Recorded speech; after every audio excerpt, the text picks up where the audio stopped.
자, 서술어 자리입니다. 서술어 자리에 쓸 수 있는 거는 첫 번째로 자동사와 타동사가 있죠. 그리고 두 번째는 비동사를 활용해서 그 뒤에 보어를 쓰게 되면 이게 한꺼번에 서술어 자리가 되어지죠. 서술어 자리는 첫 번째 일반 동사라고 하는 자동사와 타동사를 쓰는 방법이 있고요.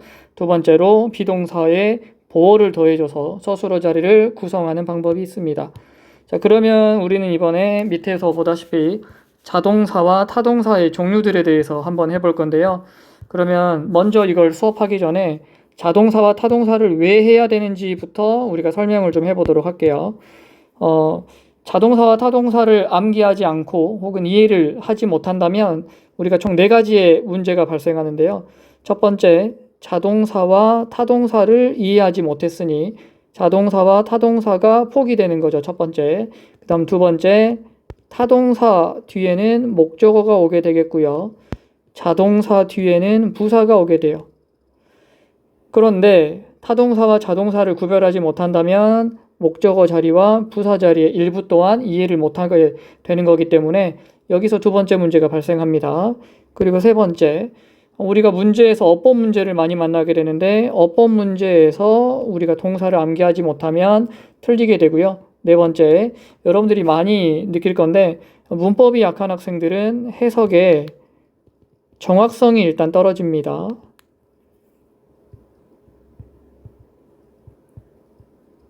그리고 두 번째, 해석의 속도가 굉장히 느려지게 되죠. 그래서 우리는 서술어 자리 자동사와 타동사를 정리하는 이유는 첫 번째, 자동사와 타동사를 정리해서 그 다음에 목적어가 오는지 부사가 오는지를 확인하게 되는 거고요.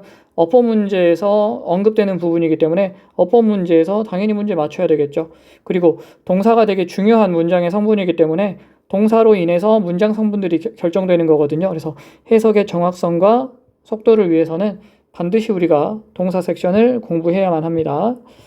자, 그러면 이제 우리가 서술어 자리를 나눠서 볼 겁니다. 그래서 여기서 보면 1번, 2번, 3번, 4번은 이번 시간에 하게 되겠고요. 5번, 6번은 다음 시간에 이렇게 나눠서 진행해 보도록 할게요. 자, 자동사와 타동사를 구별할 때 여러분들 이렇게 생각하시면 돼요. 사전을 검색했는데 어떤 동사가 자동사도 있고 타동사도 있다. 그러면 그거는 타동사로 인지하세요. 자동사로 나온 이유는 뒤에 목적어를 쓰지 않은 경우, 생략된 경우를 자동사로 봐버렸기 때문에 사전 검색을 할 때 자동사로 나온 동사는 당연히 자동사겠죠. 근데 사전 검색을 했을 때 자동사도 되고 타동사도 된다. 그러면 그 동사는 우리가 뭐로 보자? 타동사로만 보고, 그럼 자동사는 뭐냐? 해석이 같아요. 해석이 크게 다르지가 않거든요. 그건 뭐냐면 타동사인데 특별히 목적어를 생략시켜버린 경우라고 생각하시면 됩니다. 그래서 자동사와 타동사가 같이 있는 게 아니라 타동사만 존재한다. 그래서 타동사 뒤에 가끔 이렇게 전치사가 오는 경우 있는데 그러면 이거는 자동사라고 생각하지 마시고요. 이 사이에 목적어의 생략이 이루어졌다라고 생각하시면 됩니다. 자, 그 다음 3번에서 보시다시피 타동사 뒤에는 전치사를 쓰면 안 됩니다. 여기서 우리가 이제 잘못된 자타구별 방법 중에 해석을 해서 을룰이 필요하면 타동사, 그게 아니면 자동사라고 하는데요. 이따가 보면 또 알겠지만 해석으로는 절대 자동사와 타동사 구별이 안 됩니다. 영어 언어 체계와 한국말의 언어 체계가 전혀 다르기 때문에 우리말의 언어 체계를 가지고 을룰이 필요하면 영어상의 자동사, 타동사를 나누는 것 자체가 틀려버려요. 그리고 영어에서 보다 보면 일단 가장 쉬운 예로요. 말하다 동사 중에 토크는 자동사고요. say는 타동사입니다. 해석이 같잖아요. 말하다. 그런데 토크는 자동사라고 나오고요. say는 타동사라고 나와요. 즉 이걸 보면 해석으로 자동사와 타동사를 구별할 수 있다 없다? 없다라는 거죠. 그럼 이제 우리가 어떻게 해야 되냐면 구별 방법 굉장히 쉽습니다. 자동사가 영어의 1%고요. 타동사가 그러면 나머지 99%예요. 그럼 우리가 자동사와 타동사를 구별할 때 현명한 게 뭐겠어요? 어떤 동사가 나왔을 때 이걸 자동사로 보는 게 좋겠어요? 타동사로 보는 게 좋겠어요? 당연히 확률적으로 내가 모르는 동사는 다 타동사 처리하시면 되겠죠. 자, 그러면 필수적인 자동사 몇 개 보고 갈게요. 반드시 외우셔야 되고 점검을 나중에 할 건데요. 자동사라고 하는 건 일단 기본적으로 이거 하나는 반드시 아셔야 돼요.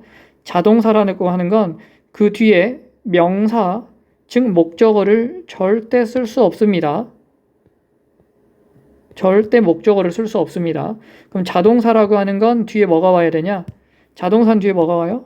자동사는 뒤에 부사가 오죠. 그죠? 부사 안에 전치사 개념이 있기 때문에 이 전치사가 많이 오죠. 부사가 큰 개념입니다. 부사어 자리 안에 전치사를 쓸 수 있는 거기 때문에 그래서 일단 알아야 될 거는 자동사는 뒤에 명사, 즉 목적어를 데려올 수 있다 없다? 없다. 그럼 자동사는 뒤에 반드시 뭘 데려와야 된다? 문장을 이어가기 위해서는 부사, 전치사를 데려와야 된다라고 보시면 됩니다. 여기서 해석상 좀 나눠볼 수도 있는데요. exist 존재하다죠. remain 남아있다. appear 나타나다. rise 오르다. go 가다. come 오다. arrive 도착하다. happen take place 발생하다입니다. 이 동사들은 순수 자동사들입니다. 절대 이 동사들 뒤에 명사가 오는 일은 절대 없습니다. 그래서 반드시 이 자동사들은 뒤에 전치사나 부사어 자리가 와야 된다라고 생각하시면 되겠어요. 그래서 실제 여러분들 여기 밑에 있는 문장들을 보면 이 동사 뒤에 전부 이렇게 전치사들이 있죠. 전부 동사 뒤에 부사나 전치사들이 있습니다. 이렇게 확인을 할 수 있게 되는 거고요. 그럼 1번과 2번의 차이 뭐냐? 1번도 자동사고요. 2번도 자동사인데요. 1번과 2번의 차이는 뭐냐면 2번은 이건 해석상 타동사입니다. 이거 잘 보시면 해석해보면 다 목적어를 필요한 것처럼 되어 있어요. contend, 대처하다고요. specialize, 전문으로 하다. apologize, 사과하다. succeed, 계승하다 라는 뜻이죠. 근데 이게 이제 뜻이 두 개 있어요. 성공하다와 계승하다 라는 뜻 두 개 있습니다. succeed in 자동사가 되겠고요. 그 다음 proceed with 그러면 나아가다고요. wait for 그러면 기다리다. react to 그러면 반응하다. rely on 그러면 의지하다. experiment with 그러면 실험하다. communicate 그러면 대화하다. interfere with 그러면 방해하다. complain 불평하다죠. 나는 불평했어. 실은 뭐를이 필요해요. 여기 있는 동사들은 전부 해석상 목적어인 을룰이 필요한데 영어에서 자동사로 규정한다, 타동사로 규정한다, 자동사로 규정해요. 그래서 아까 말했듯이 해석상 자동사와 타동사를 구별하는 것은 불가능합니다. 2번에서 보다시피 아까 토크는 말하다인데 자동사라 그랬고요. say는 말하다인데 타동사라 그랬죠. 이것도 마찬가지예요. 그 다음 respond to는 반응하다, 대답하다고요. listen to는 듣다죠. interact with는 교류하다고요. deal with는 다루다고요. talk about 말하다고요. consist of 그러면 구성되다고요. refrain from 그러면 자제하다. object to 반대하다입니다. 반대하다도 반대하다. 그럼 뭘 반대했는 데가 필요하기 때문에 실은 타동사처럼 보이지만 영어에선 자동사라는 겁니다. 그래서 여기 있는 동사들은 자동사라고요, 타동사라고요. 해석상 타동사입니다. 그런데 영어에서는 자동사라고 했기 때문에 이걸 자동사라고 보셔야 돼요.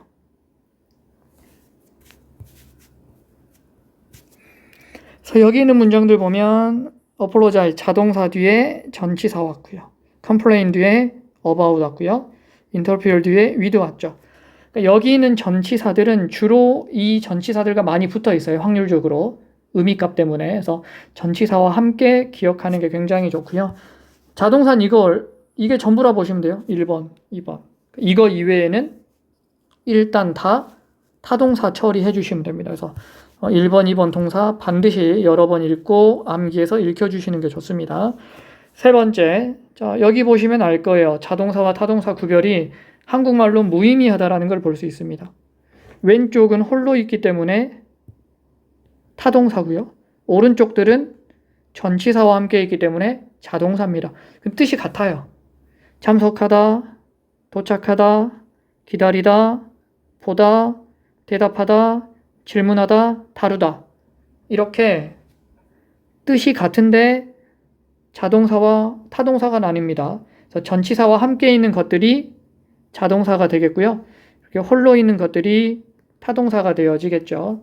그래서 해석상으로 자동사와 타동사를 구별하는 건 사실상 불가능하다라는 걸 우리가 2번과 3번을 통해서 확인했습니다.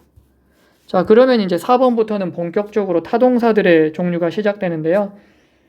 자, 여기 보시면 이 동사들의 공통점은요, 전부 다 해석상, 해보세요. 해석 어떻게 되나요? inform, notify, tell, assure, convince, remind. 해석상 어떻게 돼요?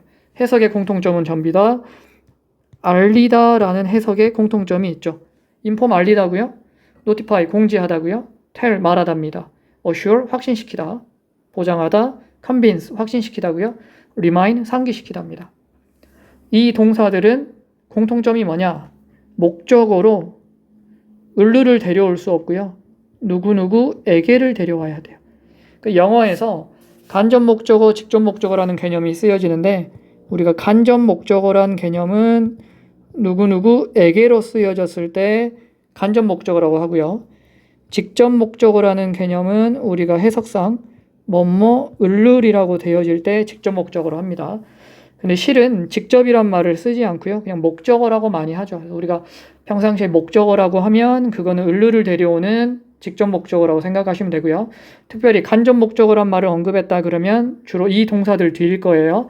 이 동사들 뒤에 누구누구에게, 너에게, 그에게, 사장에게, 친구에게 말을 듣는 대상이 옵니다. 알림 받는 대상이 오죠. 그럴 때 이 동사들을 활용하게 되어지겠고 이 뒤에 있는 명사를 우리는 간접 목적어란 말을 쓰게 되어집니다. 자, 그러면 첫 번째 문장을 보면 알 수 있는데요. 자, assure 확신시키답니다. 동사죠.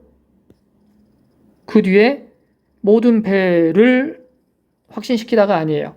그러면 모든 배를 그려버리면 이건 목적어, 직접 목적어이기 때문에 assure라는 거는 간접 목적어가 필요한 동사이기 때문에 반드시 모든 배들에게 이렇게 해석을 해줘야 됩니다.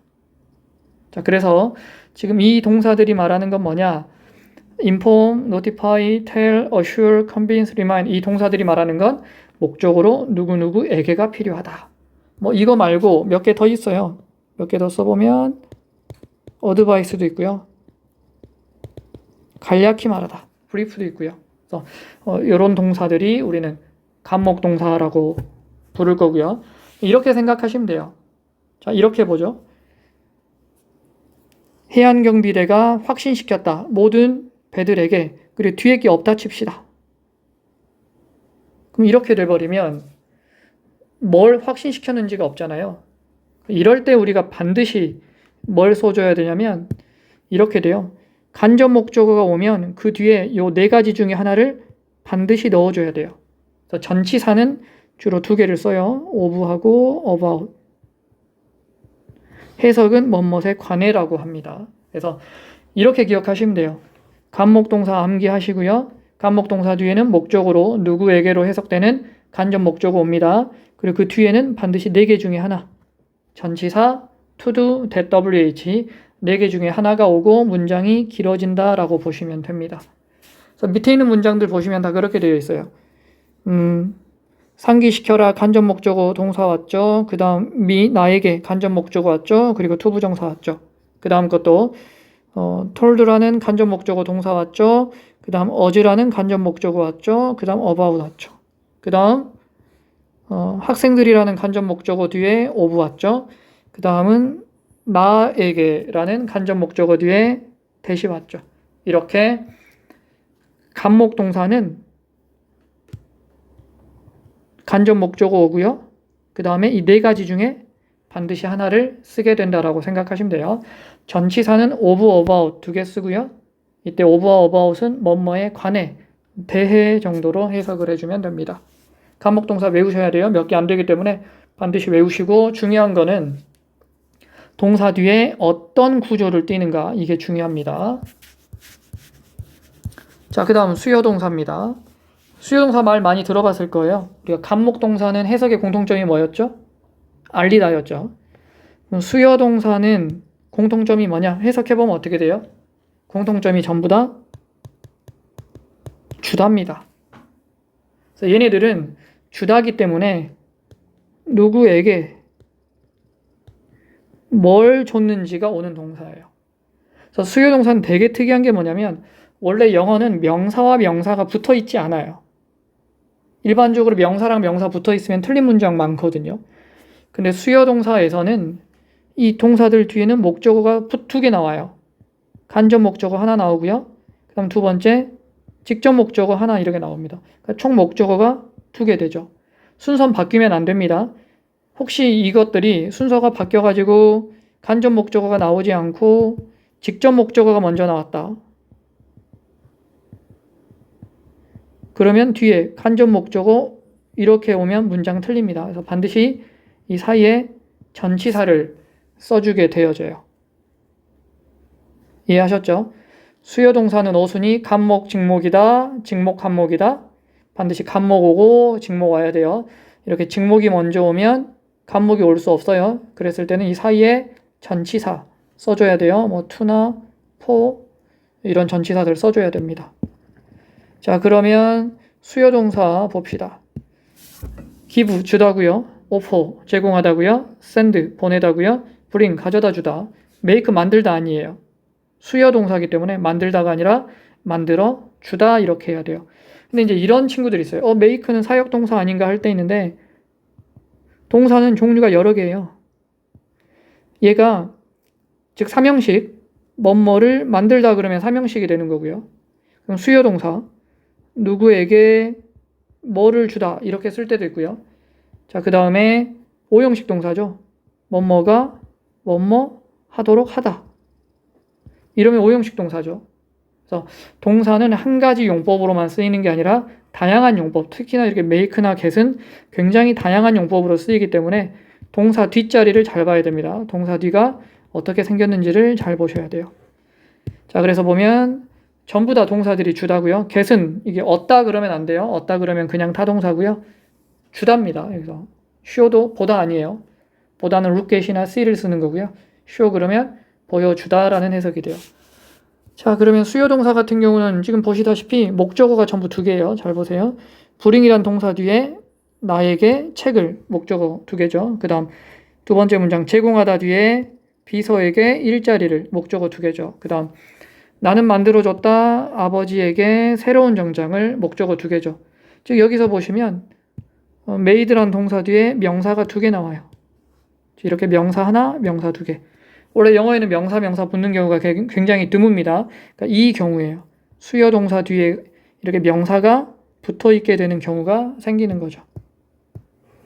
자, 밑에 있는 문장들도 마찬가지죠. 보면은 sent라는 보냈다 뒤에 나에게 소포를 이렇게 목적어 두 개 나왔죠. 그래서 목적어라는 개념은 품사 개념이 아니라 자리 개념이기 때문에 여러분들 아셔야 될 게 이렇게 간접 목적어 왔죠. 직접 목적어 자리에 꼭 명사만 쓰는 게 아니라요. 상황적으로 동명사나 아니면 투부정사 혹은 절도 올 수 있습니다. 그래서 특히 이제 가르치다 같은 경우 얘도 이제 수요 동사로 쓸 때가 있는데요. teach 뒤에 가르치다 뒤에 사람이 오고요. how 절이 올 때가 많아요. 가르치다 누구에게 어떻게 뭐뭐 하는가를 이랬을 때는 사람이 간접 목적어가 되고요. how가 직접 목적어가 된다라고 생각하시면 됩니다. 자, 그 다음 그것뿐만 아니라 이것 이외에도 수요 동사들이에요. 얘네들은 수요 동사를 쓸 수 있고요. 그런 게 있어요. 우리가 동사들 중에 뭔가 보내다, 전달하다 들은 전부 수요 동사를 쓸 수 있습니다. 그래서 이렇게 생각하시면 돼요. 어떤 동사의 해석이 보내다, 주다인데 그 뒤에 목적어가 두 개 왔다. 간목, 직목 두 개 왔다. 그러면 이번에는 얘가 삼형식 동사가 아니라 수요 동사로 썼구나 라고 생각하시면 됩니다. 이렇게요. buy는 사다죠. 근데 그건 삼형식이고요. 여기서는 어때요?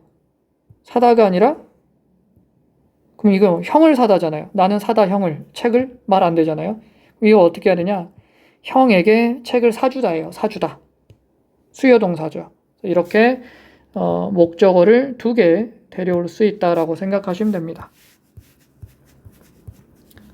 그럼 다음 시간에는 좀 더 복잡한 거 주술 동사라는 거 우리가 이게 오형식 동사인데요. 오형식 대신에 이렇게 주술 동사로 정리해서 설명을 해드리도록 하겠습니다.